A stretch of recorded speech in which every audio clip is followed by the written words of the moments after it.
Right, Gaurav Sawant joins us live. He's currently at Zikim Beach, Ashkelon, Sderot areas.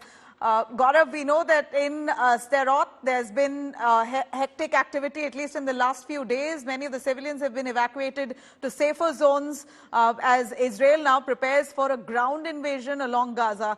Do tell us a direction that Israel has given to Palestinians to move to safer areas as they gear up. What really is the situation on ground now?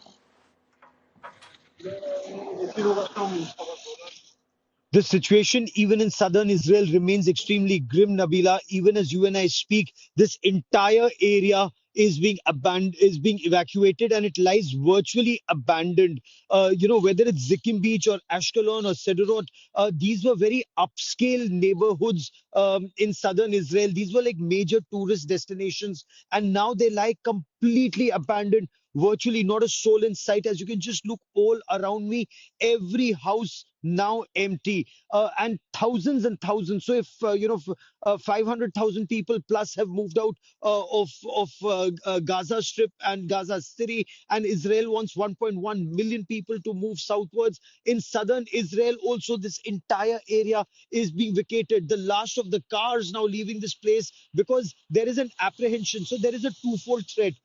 We were near the Zikim beach. Now that area has been completely closed off for all civilian movement.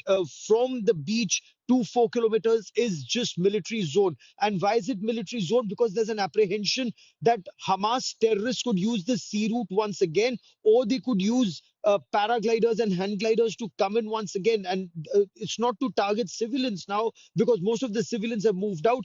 It's to attack the supply lines of the Israeli army that is moving south. It's also to attack a number of Israeli security forces that are deployed virtually all along the roadside, on the road that leads to Gaza Strip. So the supply line could be attacked, their bases could be attacked, their cantonments could be attacked, their military locations could be attacked.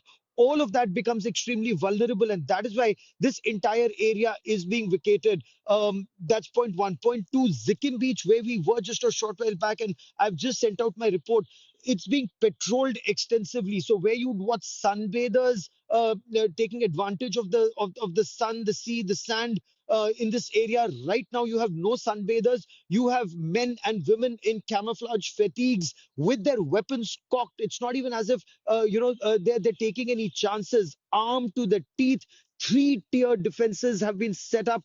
The Navy out at sea, their coastal batteries, and then the soldiers on ground, and then also the reservists. They want to make sure that their supply lines cannot be interdicted by Hamas terrorists at all. While the Air Force using their F-16s, and we put out those images on India Today, the F-15 and F-16s, they are decimating Hamas rocket launch sites. So how this operates, Nabila, is a twin-pronged, offensive.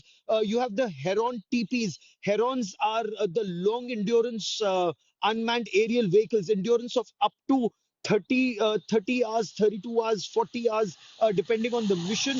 It can, of course, go up to 72 hours, that's 3 days.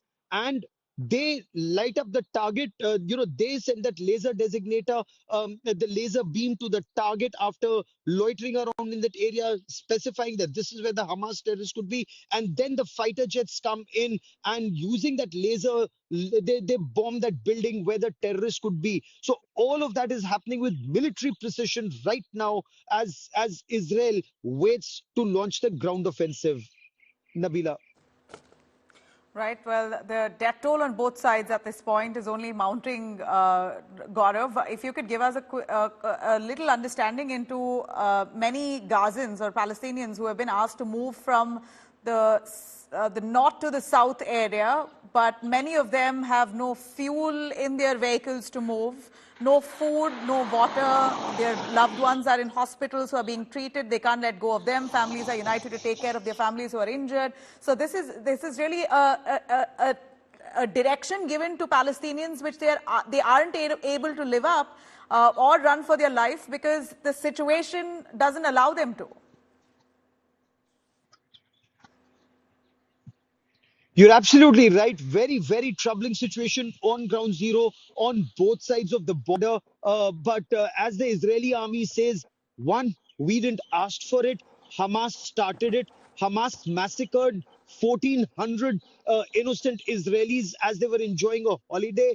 And this was done with military precision. It wasn't just a terror attack, it was a military act of war as far as Israel is concerned. And that is why they are saying that they want to decimate the Hamas leadership.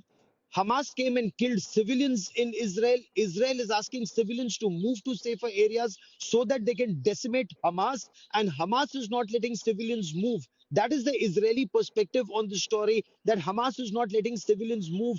There are multiple instances that Israel is citing. Hamas is setting up roadblocks. Hamas is taking away keys of vehicles. Hamas, according to Israel, carried out that explosion in which several people were killed. And that is why they're saying that it's for the Palestinian people to rise against Hamas and realize that it's the Hamas that is leading to the miseries on the other side. They want to ensure that Hamas does not become or remain a potent military or terror threat to the people of Israel. So they will decimate all those buildings that you see on the other side of the Gaza Strip. They want to ensure that there are no Hamas launch sites, there are no weapons manufacturing bases, there are no launching capabilities that Hamas has anymore. Because when ground forces move in, those buildings could be used by Hamas either using their shoulder fired surface to air missiles or their anti tank missiles to target the helicopters and the tanks. So they want to ensure, Israeli army wants to ensure when their ground forces move in, they meet the least amount of resistance. Some shallow incursions have already taken place. Some areas are being secured. But at the same time, they're saying it's for the people of Palestine to understand and realize that Hamas is their enemy and they need to then sort out Hamas as best as they can. It's easier said than done, but people on both sides are suffering immensely at this point of time, Nabila. Absolutely. Such a tragic situation. Gaurav, I hope you're safe. Please do stay with us, as India Today is the only channel, in fact, on ground, bringing you every accurate detail. These are the visuals that have come in right from day 1 to day 10. And the war still continues, even though the world now really urging for ceasefire. Many countries across the globe not happy with, of course, undoubtedly opposing and condemning the humanitarian crisis that are mounting on both sides, on Israel and the Gaza Strip area.